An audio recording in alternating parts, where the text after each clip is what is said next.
ಏನ ವಚನದ ಶೈಲಿ ಅದಲ್ಲ, ಅಲ್ಲಿ ಪ್ರಾಸಗಳನ್ನು ತಗೊಳ್ರಿ, ಮಾತ್ರೆಗಳನ್ನು ತಗೊಳ್ರಿ, ಅಲ್ಲಿಯ ಸಾಂದರ್ಭಿಕವಾಗಿರ್ತಕ್ಕಂಥ ದೃಷ್ಟಾಂತಗಳನ್ನು ತಗೊಳ್ರಿ, ಎಂಥ ಅದ್ಭುತವಾಗಿ ಬರೀತಾನೆ ಅಂದ್ರೆ ಕಿನ್ನರಿ ಬೊಮ್ಮಯ್ಯ. ಕಲ್ಲೊಣಗಣ ಬೆಲ್ಲದ ಮದ್ದವ ಅರಿದವರಾರು. ನೋಡ್ರಿ, ಕಲ್ಲೊಳಗಣ ಬೆಲ್ಲದ, ಆ ಲಕಾರಗಳು ಹೆಂಗ್ ಬಂದಾವ ನೋಡಲ್ಲಿ. ಕಲ್ಲೊಳಗಣ ಬೆಲ್ಲವ ಮೆದ್ದವರಿನ್ನಾರು, ಕಲ್ಲನೇ ಹಿಡಿದು ಬಿಡದೆ ಹಾರುವರು, ಕಲ್ಲು ಹಲ್ಲನೇ ಕಳೆಯಿತ್ತು, ಬಲ್ಲವರಿದ ಹೇಳಿ ಕಲ್ಯಾಣದ ತ್ರಿಪುರಾಂತಕ ನೀನೇ ಬಲ್ಲೆಯಯ್ಯ. ಆ ಲದೊತ್ತು ಕೊಡುವುದಲ್ಲ, ಎಷ್ಟು ಕಡೆ ಬಳಸಿದಾನೆ, ಎಲ್ಲಿಯೂ ಅರ್ಥ ವ್ಯತ್ಯಾಸ ಆಗದ ಹಾಗೆ ಆತ ಆ ಮಧ್ಯಪ್ರಾಸವನ್ನ ಎಷ್ಟು ಸುಂದರವಾಗಿ ಬೆಳೆಸಿದ್ದಾನೆ. ಬಹುಶಃ ಷಟ್ಪದಿಯ ಮಾತ್ರೆಗಳನ್ನು ಹಾಕಿದ್ರೆ ಇದು ಎಲ್ಲೂ ಫೇಲ್ ಆಗುವುದಿಲ್ಲ. ಒಬ್ಬ ಕನ್ನಡದ ಅತ್ಯುತ್ತಮ ವ್ಯಾಕರಣಕಾರ ಬರೆದ ಹಾಗೆ ಈ ವಚನವನ್ನು ಬರೀತಾನೆ. ಅಲ್ಲಿರ್ತಕ್ಕಂಥ ಅಮಿತ, ಅಲ್ಲಿ ಮಕ್ಕಳು ದಾಂಧಲಿ ಮಾಡಕತ್ತಾರ, ಕುಡ್ರೋ. ಕಲ್ಲೊಳಗಣ ಬೆಲ್ಲವ ಮೆದ್ದವರಿನ್ನಾರು, ಕಲ್ಲಿನೊಳಗೆ ಬೆಲ್ಲದ, ಆ ಬೆಲ್ಲದ ರುಚಿಯನ್ನ ಮೆದ್ದವರು ಯಾರು ಅಂತ ಪ್ರಶ್ನೆ ಮಾಡ್ತಾನ. ಮತ್ ಮುಂದೆ ಹೇಳ್ತಾನ, ಕಲ್ಲನೇ ಹಿಡಿದು ಬಿಡದೆ ಹಾರುವರು. ಅದ್ ಹೆಂಗಾರ ತಿಳ್ಕೊಳ್ರಿ ನೀವು, ಹಾರುವರು ಅನ್ನೋ ಪದ. ಕಲ್ಲನೇ ಹಿಡಿದು ಬಿಡದೆ ಹಾರುವರು, ಕಲ್ಲು ಹಲ್ಲನ್ನು ಕಳೆದಿತ್ತು. ಆ ಕಲ್ಲೇ ದೇವರು ಅಂತ ನಂಬಿ ಸ್ಥಾವರವನ್ನ ಆರಾಧನೆ ಮಾಡಿ ಜಂಗಮವನ್ನ ನಿಂದನೆ ಮಾಡಿರ್ತಕ್ಕಂಥ ಜನ ಯಾವ ಸಾಧನೆಯನ್ನು ಮಾಡಲಿಲ್ಲ, ಹಲ್ಲು ಕಳ್ಕೊಂಡ್ರು ಅಂದ್ರ ಎಲ್ಲವನ್ನೂ ಕಳ್ಕೊಂಡಂಗ. ಬಹುಶಃ ಹಲ್ಲು ಹೋದ್ಮೇಲೆ ಗೊತ್ತಾಕೈತಿ, ಅಥವಾ ಶುಗರ್ ಬಂದ್ಮೇಲೆ ಗೊತ್ತಾಕೈತಿ. ಮನೆಯೊಳಗ ಚೀಲ್ ಗಟ್ಲೆ ಕ್ವಿಂಟಲ್ ಗಟ್ಲೆ ಸಕ್ರೆ ಇದ್ರು ಸಹಿತ ನಮ್ಮ ನಾಲ್ಗಿ ಮೇಲೆ ಒಂದು ಹಳ್ಳ ಸಕ್ರೆ ಬಂತಂದ್ರ ಒಂದು ಗುಳಿಗೆ ನುಂಗ್ಬೇಕಾಕೈತಿ. ಅದಕ್ಕೆ ಈಗಂತೂ ಎಂಥ ಕಾಲ ಬಂದ್ಬಿಟ್ಟದಂದ್ರ ಶುಗರ್ ಬರ್ಲಿ ಬಿಡ್ಲಿ, ಸಕ್ರೆ ತಿನ್ನೋದು ಬ್ಯಾಡಪ್ಪ, ಇನ್ಮೇಲೆ ಬಂದ್ರೆ ಹೆಂಗ್ ಮಾಡೋದು ಅಂತ. ನನಗೀಗ 58, ಮಗ ಬೆಂಗಳೂರಿನಾಗ ನೌಕರಿ ಮಾಡ್ತಿದ್ದ, ಇರ್ಲೆಂತ ಊರಿಗೆ ಕರ್ಕೊಂಡು ಬಂದೆ. ಅವ ಏನ್ ಮಾಡಿಬಿಟ್ನ ಅಂದ್ರ, ನಿಮ್ಗ 58 ಈಗ, ಶುಗರ್ ಟೆಸ್ಟ್ ಮಾಡಿಸಿದ ಅವ. ಡಾಕ್ಟರ್ ಸುಮ್ ಬಿಡ್ಲಿಲ್ಲ, ಬಂದಿಲ್ಲ ಆದ್ರೆ ಬಾರ್ಡರ್ದಾಗ ಅದ ಅಂದವ. ಬಂದಿಲ್ಲ ಇವ್ರಿಗೆ, ಬಾರ್ಡರ್ದಾಗ ಅದ, ಕೇರ್ಲೆಸ್ ಮಾಡಬಾರ್ದು ಅಂದ. ಹಿಂಗಾಗಿ ಸಕ್ರಿ ಬಂದ್ ಮಾಡಿಬಿಟ್ಟ. ಮನೆಯಲ್ಲಿ ಚಾದಾಗೂ ಸಕ್ರಿ ಬಂದಾತು. ಇವತ್ತೆಲ್ಲ ಶುಕ್ರವಾರ, ಸಿಕ್ಕಾಪಟ್ಟಿ ಜನ ಸ್ವಾಮಿಗಳನ್ನ ಬಿನ್ನಕ್ಕೆ ಕರೆದ್ರು. ಅವನ್ ಕಳುಲೆ ಉಣ್ಬೇಕಂದ್ರ ಕಳ್ತನ ಮಾಡ್ದಂಗೆ ಆಕೈತಲ್ಲ. ಹಿಂಗಾಗಿ ಎಲ್ಲೂ ಬೇಡ ಅಂತ ಹೇಳಿ ಬಿಜಾಪುರಕ್ಕೆ ಬಂದಾಗ ನಮ್ಮ ಪೂಜಾರಿ ಅವ್ವಾರ ಮನೆ ಮುಂದೆ ಬಂದ್ವಿ. ಅಪ್ಪಾರ ಮನ್ಯಾಗ ಕರೆದು ಅವ್ರಂದ್ರು ಕರ್ಚಿಕಾಯಿ ತಿನ್ಲಿಕ್ಕೆ ಅನ್ನತ್ತು. ಶೇಂಗಾದುಂಡಿ ತಿಂದ್ರ ಬೆಲ್ಲ ಇರ್ತೈತಿ, ಅದ್ರಾಗೇನು ಸಾಕ್ರಿ ಇರಂಗಿಲ್ಲ ಅಂದ್ರು. ಹಂಗ ಇದು ಬಹಳ ಕೆಟ್ಟ. ಅದಕ್ಕೆ ಹಲ್ಲು ಕಳ್ಕೊಳ್ಳೋದು ಅಂದ್ರ ಅಧಿಕಾರವನ್ನು ಕಳ್ಕೊಂಡಂಗ. ಹೀಗೆ ಕಲ್ಲನೇ ಹಿಡಿದು ಬಿಡದೆ ಹಾರುವರು, ಕಲ್ಲು ಹಲ್ಲನೇ ಕಳೆಯಿತ್ತು, ಬಲ್ಲವರಿದ ಹೇಳಿ ಕಲ್ಯಾಣದ ತ್ರಿಪುರಾಂತಕ ನೀನೇ ಬಲ್ಲೆಯಯ್ಯ ಅಂತ ಹೇಳ್ತಾನೆ. ಇಂಥ ಕಿನ್ನರಿ ಬೊಮ್ಮಯ್ಯ ಏನೆಲ್ಲವನ್ನ ಸಾಧಿಸಿದ. ಈ ಸಾಧನೆ ಅನ್ನೋದು ಬಹಳ ಕೆಟ್ಟ. ಮನುಷ್ಯನಲ್ಲಿ ಮದಗಳದಾವ. ವಿದ್ಯೆಮದ, ರೂಪಮದ, ತಪಮದ, ಯೌವನ ಮದ ಅಂತ ಬಹಿರಂಗದ 8 ಮದಗಳು. ಯಾರಿಗೆ ಬಿಟ್ಟಿಲ್ಲ. ಬಹಳ ಚಂದದಿನಂತ ಮದ ಆದ ಕೆಲವು ಮಂದಿ, ಬಹಳ ಎತ್ತರದಿನಂತ ಮದ ಆದ ಕೆಲವು ಮಂದಿ, ಬಹಳ ಶಿಸ್ತು ದಪ್ಪದಿನಂತ ಐತಿ.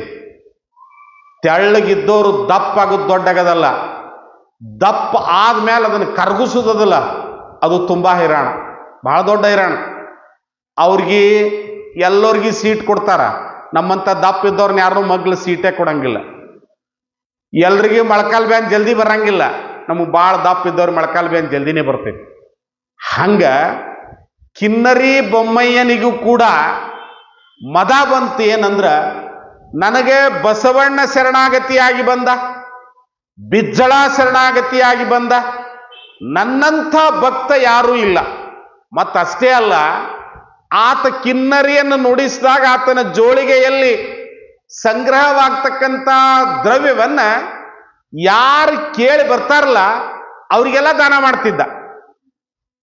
ಆ ಸುದ್ದಿ ಕೇಳಿ ದೂರದ ನಾಡಿನ ಒಬ್ಬ ಮನುಷ್ಯ ಕಿನ್ನರಿ ಬೊಮ್ಮಯ್ಯನನ್ನು ಹುಡುಕ್ಯಾಡ್ಕೊಂತ ಹೊಂಟಿದ್ದ. ಮಾರ್ಗ ಮಧ್ಯದಲ್ಲಿ ಒಬ್ಬ ಕಲಿಕೇತ ಬೊಮ್ಮಯ್ಯ, ಏನ್ರಿ ನಾವು ಬಹಳ ಸೂಕ್ಷ್ಮನಾಕತ್ತೀವಿ, ಕಿಳ್ಳಿ ಕ್ಯಾತರು ಅಂತ ಒಂದು ಜನಾಂಗದ ಇವತ್ತು ಕೂಡ ಅವ್ರು ಹೆಂಗಿರ್ತಾರಲ್ಲ ಹಂಗ ಇದ್ದ ಅವನು. ಕಾಲಲ್ಲಿ ಕಾಡು ಪ್ರಾಣಿಗಳ ಚರ್ಮದ ಆವುಗೆ, ತಲೆಯಲ್ಲಿ ಹೂವಿನಿಂದ ಕಾಡು ಪುಷ್ಪಗಳಿಂದ ಅಲಂಕೃತವಾಗಿರ್ತಕ್ಕಂಥ ಒಂದು ಟೊಪ್ಪಿಗೆ, ಇನ್ನೊಂದು ಕೈಯಲ್ಲಿ ಕಾಡು ಪ್ರಾಣಿಯ ಕೋಡಿನ ಆಯುಧ ಕೊಂಬು, ಅದನ್ನ ಹಿಡ್ಕೊಂಡು ಒಂದ್ ಕಡೆ ಶಿವನನ್ನ ಕುರಿತು ಅನುಷ್ಠಾನ ಮಾಡ್ತಿದ್ದವ. ನೋಡ್ರಿ ನಮ್ಮಲ್ಲಿ ಹೆಂಗದೀವಿ ಅಂದ್ರೆ, ಶಿವ ಪ್ರಾರ್ಥನೆ ಮಾಡುವವರಿಗೂ ಕೂಡ ಒಂದು ಜಾತಿ ಮಾಡೀವಿ ನಾವು. ಹರಿಯನ್ನ ಕುರಿತು ಭಜನೆ ಮಾಡೋರಿಗೆ ಒಂದು ಜಾತಿ ಮಾಡೀವಿ, ಹರನನ್ನ ಕುರಿತು ಭಜನಾ ಮಾಡೋರಿಗೆ ಒಂದು ಜಾತಿ ಮಾಡೀವಿ. ಆದ್ರೆ ದೇವರು ಯಾರದೇ ಸ್ವತ್ತಲ್ಲ.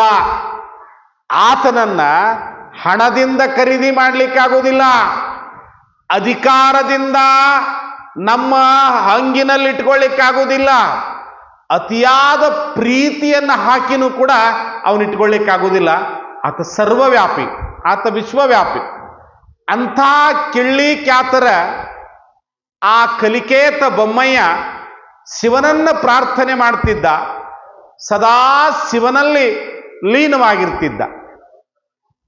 ಈ ಬಂಗಾರ ಕೇಳಲಿಕ್ಕೆ ಹೊರಟಿರ್ತಕ್ಕಂಥ, ಹಣವನ್ನು ಕೇಳಲಿಕ್ಕೆ ಹೊರಟಿರ್ತಕ್ಕಂಥ ಬಡವ ಅವನ ಎದುರಿಗೆ ಬಂದು ಎಡವಿ ಬಿದ್ದ. ಅವನ ಕೈ ಹಿಡಿದು ಎಬ್ಬಿಸಿದ. ಬಿದ್ದವರನ್ನ ಯಾರ ಮ್ಯಾಲೆ ಎಬ್ಬಿಸ್ತಾರಲ್ಲ ಅವರು ಗುರುಗಳು, ಅವರು ಶರಣರು. ರಬ್ಬಿ ಬತ್ತಿ ಹಚ್ಕೊಂಡು, ಗಂಧ ಹಚ್ಕೊಂಡು, ಫಸ್ಟ್ ಕ್ಲಾಸ್ ಪಿತಾಂಬರ ಉಟ್ಕೊಂಡು, ದೊಡ್ಡ ಕಾರ, 1 ಕೋಟಿ ರೂಪಾಯಿ ಕಾರ್ನಾಗ ಬರ್ತಾರಲ್ಲ ಅವ್ರಿಗೆ ನೀವು ಸ್ವಾಮಿಗಳು ಅಂತೀರಿ, ಅವ್ರಿಗೆ ಶರಣರಂತೀರಿ. ಶರಣತ್ವ ಅನ್ನೋದು ಹೃದಯದ ಅಂತರಂಗದೊಳಗಿರ್ತದೆ ಹೊರತು ಬಾಹ್ಯ ಆಚರಣೆಗಳಲ್ಲಿ ಇರೋದಿಲ್ಲ. ಕೆಳಗೆ ಬಿದ್ನಲ್ಲ, ಅವನ್ ರಟ್ಟಿ ಹಿಡಿದು ಎತ್ತಿದ. ಎಲ್ಲಿಗೆ ಹೊಂಟಿ?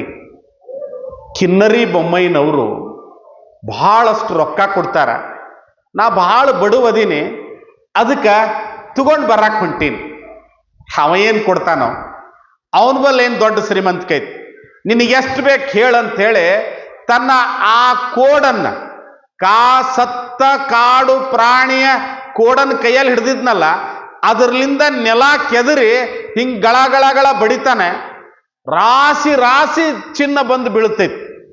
ಕಬ್ರಾರಿ ತುಂಬ್ಕೊಂತಾನ. ನಮ್ಗ್ಯಾಕೆ ಸಿಗಬಾರ್ದು ಅಂದ್ರೇನು? ಏಟಾಗ್ಯದ್ರ ಅದು 2ಕ್ಕೆ ಸನೆ ಆಗಿರ್ಬೇಕಿ. ಕಬ್ರಾರಿ ತುಂಬ್ಕೊಂತಾನ. ಇನ್ನೂ ಉಳಿತದ. ಓಡಿ ಬಸವಣ್ಣನ ಬಲ್ಲಿ ಹೊಕ್ಕಾನ.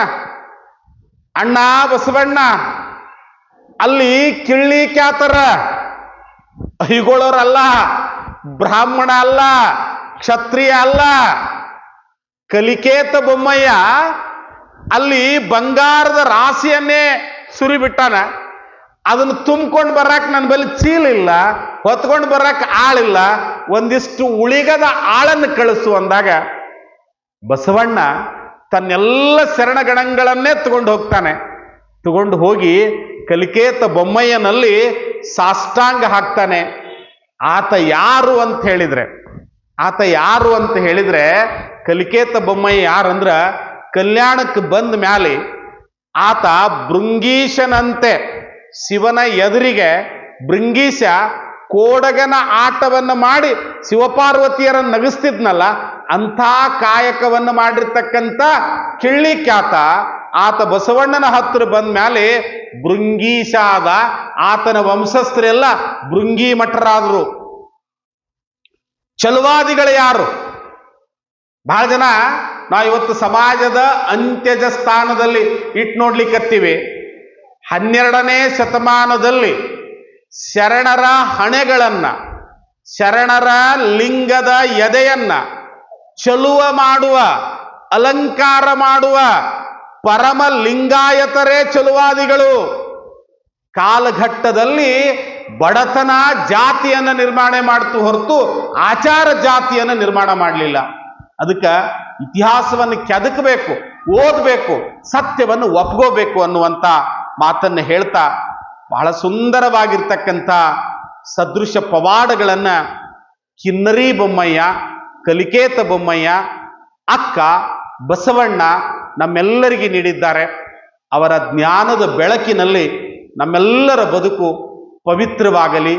ಪರಮ ಪಿತನಾಗಿರ್ತಕ್ಕಂಥ, ಪರಮ ಪಾವನನಾಗಿರ್ತಕ್ಕಂಥ, ಭಗವಂತ ಸ್ವರೂಪನಾಗಿರ್ತಕ್ಕಂಥ ಸಾಯಿಬಾಬಾ ಮಹಾರಾಜರ ಶ್ರೀಪಾದಗಳಲ್ಲಿ ನಮ್ಮ ನುಡಿಗಳನ್ನು ಸಮರ್ಪಿಸೋಣ. ತಮ್ಮೆಲ್ಲರಿಗೂ ಶರಣು ಶರಣು ಶರಣಾರ್ಥಿಗಳು. ವೇದಿಕೆ